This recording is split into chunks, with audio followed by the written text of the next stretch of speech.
Assalomu alaykum hammaga aziz yurtdoshlar. Videoga darrov bitta like, ya'ni klassni bosib qo'yib videoni oxirigacha ko'ramiz. Chunki bu video arzon usulda buqa boqish bo'ladi temasi.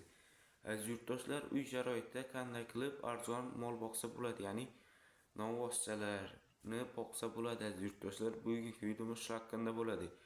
Videoni oxirigacha ko'ramiz. Kanalimizga obuna, ya'ni podpisatsiya bo'lmaganlar obuna bo'lib qo'yamiz aziz yurtdoshlar.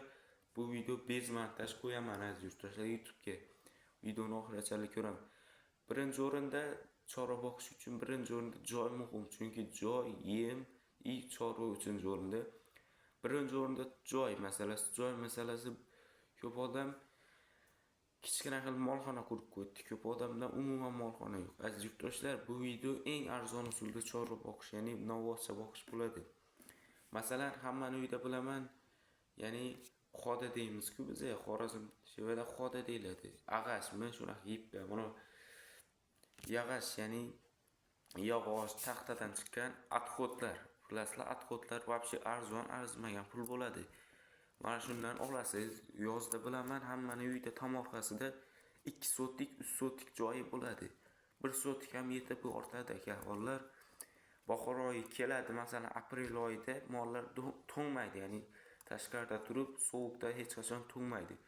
Ya'ni sovuqda qotib qolmaydi, o'lib qolmaydi bir nima qilib. 4 mushtak qilib yasab olasiz. Novvochani taxtadan ham yasasa bo'ladi.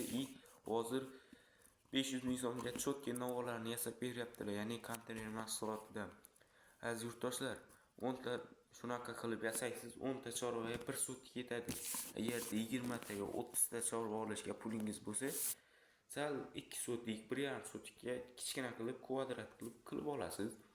Qilib olganingizdan birinchi o'rinda keyin novvochasini ham qo'yasiz. Bog'ning o'rtasida ustini bilasizlar, bez bor, tovar, oddiy tovar chiqdi, yashil, hamma biladi. Metri 50 ming so'm shunaqa bo'lishi kerak, adashmasam. Biladinglar, kommentariy yozib ketinglar. Shundan ustiga tortib qo'yasiz 2 metr qilib, ya'ni mollar yotishi uchun. Issiqda bilasizlar, mollar ham hayoti bor. Aziz yurtdoshlar, shuna qilasiz. 10 ta novvoschani olasiz, 10 million so'm, 13 million so'mdan oddiy mesniy parodani beryapti, hamma biladi. Shuni olasiz. Somon, ya'ni bedana somoni, keyin sholi, ya'ni guruchli somoni, bug'doy somonini olib trabilkadan qorasiz uchisini ertalab berasiz. Shundan abedda yo'rishga, ya'ni beda deyiladi. Xorazmda yo'rishga, boshqada beda deyiladi. Shundan berasiz abedda. Kechki mahal yemlaysiz. Ya'ni har bittasiga mana shunaqa kichkina kosacha bor, hammaning uyida bilaman. Shu kosadan bir kosa kunjarani o'zini berasiz. Har bitta novvocha. Mesnik u kichik, hali bilmaydi. Unaqa et yeydi. Uni sentabr oyigacha boqasiz. Sentabr, oktabr oyigacha boqsangiz, har bittasidan 5 million, 6 million foyda qoladi. Zarar har bittasiga 1 million zarar qilasiz. Lekin 100% har bittasiga 5 million foyda qoladi. 10 tasidan 50 million foyda. Uy sharoitida arzimagan pulga boqasiz, unaqa qimmatga tushmaysiz. Yozda yotadi, abedda suvini berasiz, kechma yemin, ertalab o'tni otib borasiz, bo'ldi. Boshqa narsa kerak yo'q. Kavollar bog'ning o'rtasida qilib qo'yasiz, kichkina qilib.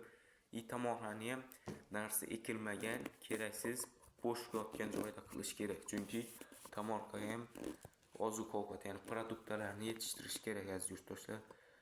Masalan, bilaman, hammaning uyida kichkina yarim bog'ni to'rda yeri yaxshi emas, sifatsiz yeri bor. Qur yotibdi, bo'sh, hech nima qilmay qo'yibdi. Shu yoqda kichkina qilib qurib qo'yasiz. Bu narsa normalni pul olib keladi.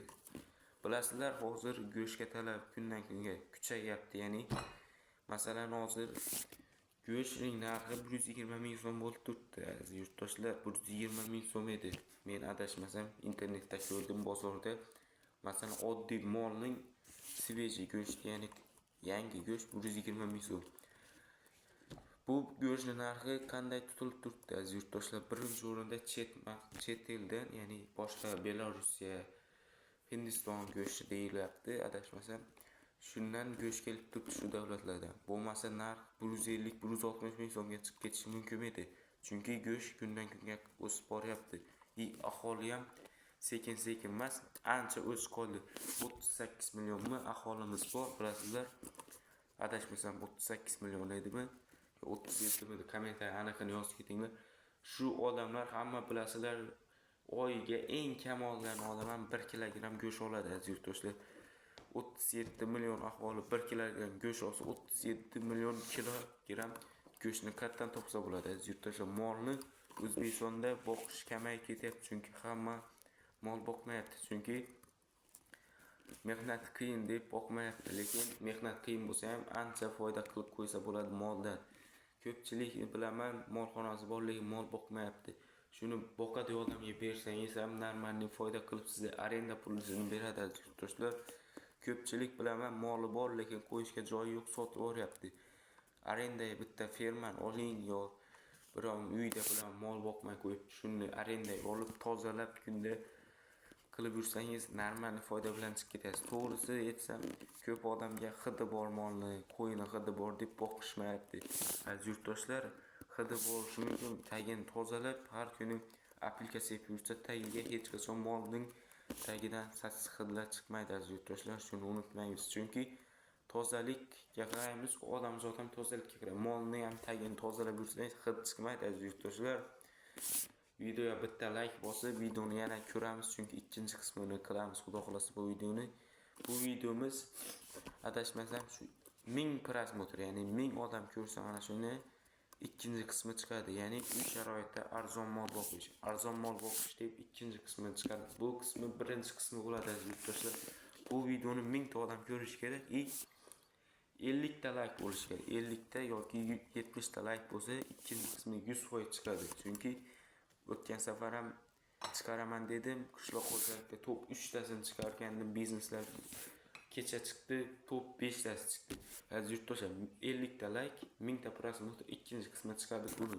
Ya'ni arzonga qo'y boqish chiqadi aziz yurtdoshlar, sigir boqishni chiqaramiz, kommentariy yozib qoldiring. Hammaga omad.